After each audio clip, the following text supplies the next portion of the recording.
Le capitalisme né en Europe et coïncide avec la fin du Moyen-Âge que l'on peut dater à la fin du XVe siècle. L'Europe est alors constituée d'un ensemble de petites villes ayant chacune ses particularités.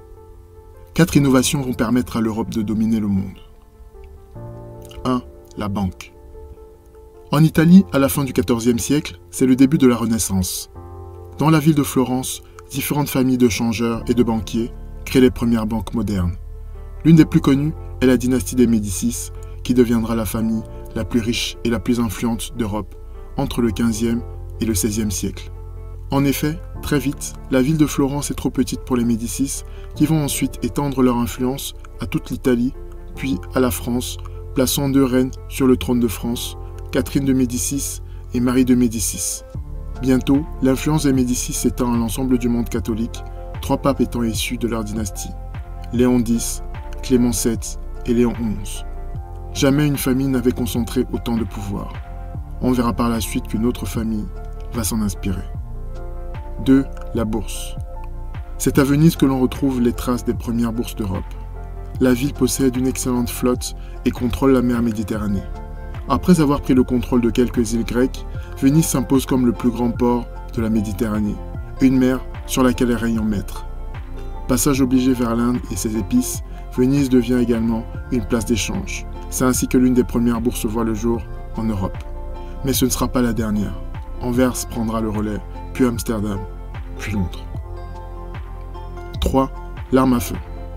Des finances abondantes vont permettre aux pays d'Europe du Sud de se consacrer aux arts, aux sciences et aux techniques. Les conditions climatiques rudes et des guerres permanentes entre les différentes villes vont pousser au perfectionnement rapide de la poudre à canon importée de Chine qui va aboutir à l'arme à feu moderne. Dès lors, toutes les conditions sont réunies pour permettre à l'Europe d'aller à la conquête du monde. Toutes les conditions, sauf une. Un moyen de transport permettant d'affronter les océans. 4. La caravelle. Le Portugal. Ce sont les Portugais qui apportent la solution avec l'invention de la caravelle au début du XVe siècle. Les Portugais cherchent une nouvelle route pour accéder aux épices de l'Inde sans passer par la Méditerranée, contrôlée par les Italiens. Ils espèrent aussi s'enrichir en Afrique. La légende du roi Mansa Moussa, assis sur d'immenses réserves d'or, fait rêver les Européens. Les Portugais sont donc les premiers Européens à accoster en Afrique de l'Ouest, puis à découvrir l'île de Sao Tomé et Principe, puis le royaume du Congo, et ensuite la pointe sud de l'Afrique appelée le Cap de Bonne-Espérance, avant de remonter vers l'Inde. Mais ce qui va faire la fortune du Portugal, ce ne sont ni les épices de l'Inde, ni l'or de l'Afrique de l'Ouest, non. Ce qui fera leur fortune, ce sont les esclaves noirs. Ils seront transportés à Sao Tomé pour produire la canne à sucre à grande échelle. Le sucre étant très recherché en Europe. Les colons ne fournissent ni salaire, ni habillement, ni logement, ni nourriture, et leur font travailler 14 heures par jour. Alors les rendements explosent. Les bénéfices affluent au Portugal. Le capitalisme est né. Dès lors, les autres pays européens vont successivement copier, puis améliorer le modèle portugais. L'Espagne. Le premier pays à emboîter les pas du Portugal est son voisin espagnol, qui va financer en 1492 l'expédition d'un certain Christophe Colomb. Il va faire découvrir aux Européens l'Amérique, un peu par hasard, à la faveur d'une erreur de calcul.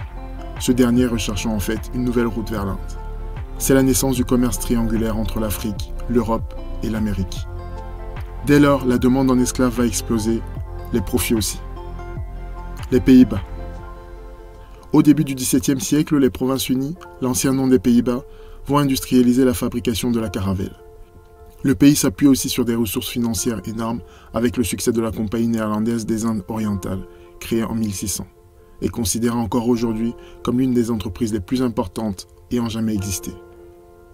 Les Pays-Bas sont alors l'économie la plus puissante du monde, et il en va de même pour sa bourse et sa flotte.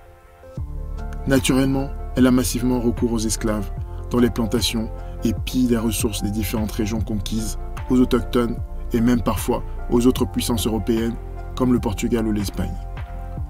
Le Royaume-Uni. Une des grandes banques centrales modernes à voir le jour est la Banque d'Angleterre.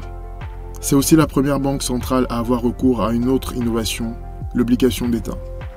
En 1694, l'Empire britannique a un besoin urgent de fonds pour finaliser la guerre contre la France.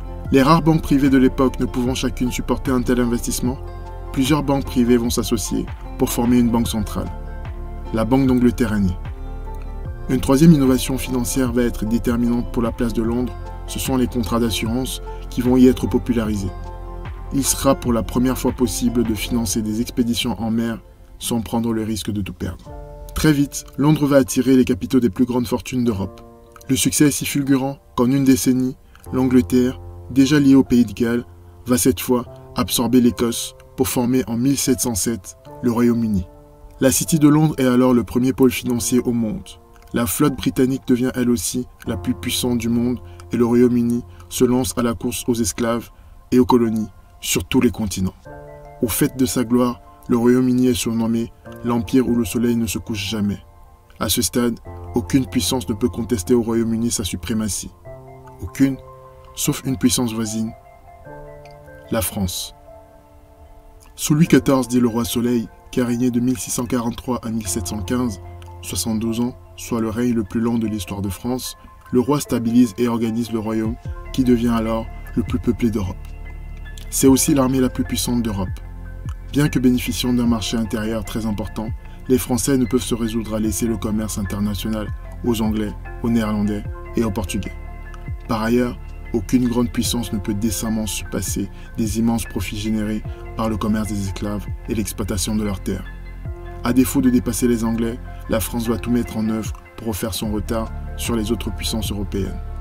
Tout le littoral français va être mis à contribution, avec en tête la ville de Nantes d'où partent 52% des navires, suivi de La Rochelle, Le Havre, Bordeaux, Saint-Malo, Marseille, Dunkerque, Bayonne, etc.